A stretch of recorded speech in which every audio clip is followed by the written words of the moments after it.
नमस्कार। आज हम शिव जी की पूजा पाठ के बारे में जानेंगे। हिंदू धर्म में हर देवी देवता का कोई न कोई दिन होता है। कोई न कोई दिन हर देवी देवता के प्रति समर्पित है। ऐसे ही सोमवार का दिन भगवान शिव को समर्पित है। सोमवार के दिन भगवान भोलेनाथ की पूजा करने से हर संकट से निजात मिलता है और सुख संपदा की प्राप्ति होती है। लेकिन अगर रोजाना भगवान शिव को जल चढ़ाया जाए तो अनेकों लाभ मिलते हैं। शिव पुराण के अनुसार भगवान शिव को वार के हिसाब से जल चढ़ाने से भगवान शिव प्रसन्न होते हैं और अलग अलग फल प्रदान करते हैं। शास्त्रों के अनुसार भगवान को बेल पत्र धतूरा के फूल से लेकर के विभिन्न तरह की चीजों से अभिषेक करने का विधान है और चढ़ाने का विधान है। लेकिन कहा जाता है कि अगर आपके पास कोई चीज ना हो तो सिर्फ जल से ही अभिषेक कर दे। इससे भोले बाबा जल्द ही प्रसन्न हो जाते हैं और सुख समृद्धि का आशीर्वाद देते हैं। रुद्राभिषेक अर्थात भूत भावन का अभिषेक। शिव और रुद्र परस्पर एक दूसरे के पर्याय है। शिव को ही रुद्र कहा जाता है क्योंकि रुतम दुखम द्रावयति नाशयति रुद्र, यानी भोले बाबा सभी दुखों को नष्ट कर देते हैं। हमारे धर्म ग्रंथों के अनुसार हमारे द्वारा किए गए पाप हमारे दुखों का कारण है। रुद्रार्चन और रुद्राभिषेक से हमारी कुंडली के पातक कर्म और महापातक कर्म भी जलकर भस्म हो जाते हैं। साधक में शिवत्व का उदय होता है और भगवान भोलेनाथ ही ऐसे हैं जो हमारे दुखों को दूर कर सकते हैं। कहते हैं ना कि भावी मेटी सके त्रिपुरारी, मतलब शिव जी जो भाग्य का लिखा हुआ अशुभ कर्म है उसको भी प्रसन्न होकर के मिटा करके अच्छा कर देते हैं। रुद्र हृदयोपनिषद में कहा गया है शिव जी के बारे में कि सर्व देवात्मको रुद्र सर्वे देवा शिवात्मका, सभी देवों की आत्मा में रुद्र उपस्थित हैं और सभी देवता रुद्र की आत्मा हैं। हमारे शास्त्रों में विविध कामनाओं की पूर्ति के लिए रुद्राभिषेक के पूजन के निमित्त अनेक द्रव्यों तथा पूजन सामग्री को बताया गया है। साधक रुद्राभिषेक और पूजन विभिन्न विधि से करके अपने मनोरथ को सिद्ध कर सकता है। किसी खास मनोरथ की पूर्ति के लिए उसी के हिसाब से सामग्री लेकर के रुद्राभिषेक किया जाता है। अगर रुद्राभिषेक के पीछे आपकी मनोकामना असाध्य रोगों को शांत करने के लिए है तो कुशोदक से रुद्राभिषेक करना चाहिए। अगर हम भवन वाहन की इच्छा के लिए शिव जी की रुद्राभिषेक कर रहे हैं तो दही से रुद्राभिषेक करने पर यह मनोकामना पूरी हो सकती है। लक्ष्मी की प्राप्ति के लिए शिव जी का रुद्राभिषेक गन्ने के रस से करना चाहिए। धन वृद्धि के लिए शिव जी का रुद्राभिषेक शहद और घी से करना चाहिए।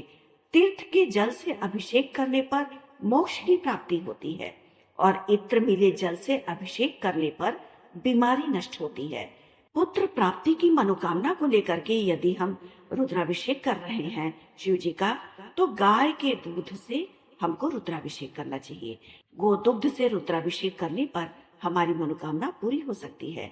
रुद्राभिषेक से योग्य विद्वान संतान की प्राप्ति होती है। ज्वर की शांति के लिए शीतल जल या गंगा जल से रुद्राभिषेक करना चाहिए। सहस्त्र नाम मंत्रों का उच्चारण करते हुए गोघृत की धारा से रुद्राभिषेक करने पर वंश का विस्तार होता है। प्रमेह रोग की शांति अगर हम करना चाहते हैं तो रुद्राभिषेक हम गो दूध से ही करें। शक्कर मिले हुए दूध से अभिषेक करने पर जड़ बुद्धि वाला भी विद्वान हो जाता है। सरसों के तेल से रुद्राभिषेक करने पर शत्रुओं का नाश होता है, शत्रु पराजित होते हैं। शहद से रुद्राभिषेक करने पर शिव जी के हमें अस्थमा और तपेदिक जैसे रोगों से मुक्ति मिलती है। पातकों को नष्ट करने की कामना होने पर भी शहद से रुद्राभिषेक करना चाहिए। गोदुग्ध से और गोघृत से अभिषेक करने पर हमें हर तरह की मनोकामना को पूरा करने का शिव जी आशीर्वाद देते हैं। सोमवार, प्रदोष, शिवरात्रि आदि पर्वों पर मंत्रों के द्वारा गोदुग्ध से अभिषेक करने पर शिव जी प्रसन्न होते हैं।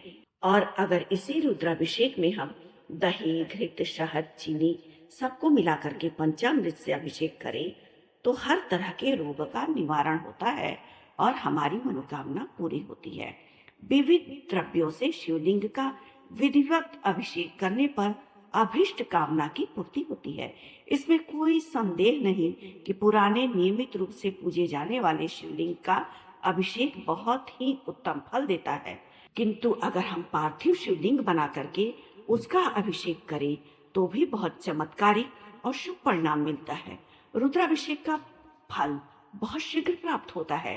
वेदों में विद्वानों ने इसकी बहुत प्रशंसा की है। पुराणों में तो रुद्राभिषेक से संबंधित अनेकों कथाएं हैं। रुद्राभिषेक से हर मनोकामना की पूर्ति होती है। वेदों पुराणों में रुद्राभिषेक के बारे में कहा गया है कि रावण ने अपने 10 सिर को काट करके उसके रक्त से शिवलिंग का अभिषेक किया था और अपने सिरों को हवन की अग्नि में अर्पित कर दिया था, जिससे वो त्रिलोक जयी हो गया। भस्मासुर ने शिवलिंग का अभिषेक अपने आंखों के आंसुओं से किया था और शिवजी के वरदान का पात्र बन गया था। अगर जन्म कुंडली में गृह क्लेश या व्यापार से नुकसान हो रहा है, शिक्षा में रुकावट आ रही है या संतान उत्पत्ति में कष्ट है, तो रुद्राभिषेक से सारे अभिष्ट फलों की सिद्धि होती है, मनोकामनाओं की पूर्ति होती है। ज्योतिर्लिंग के क्षेत्र में, तीर्थ स्थान में या शिवरात्रि, प्रदोष, श्रावण में सोमवार के दिन अगर हम शिव जी का रुद्राभिषेक करें तो बहुत फायदा होता है। शिवलिंग का अभिषेक आशुतोष शिव को अति शीघ्र प्रसन्न करता है।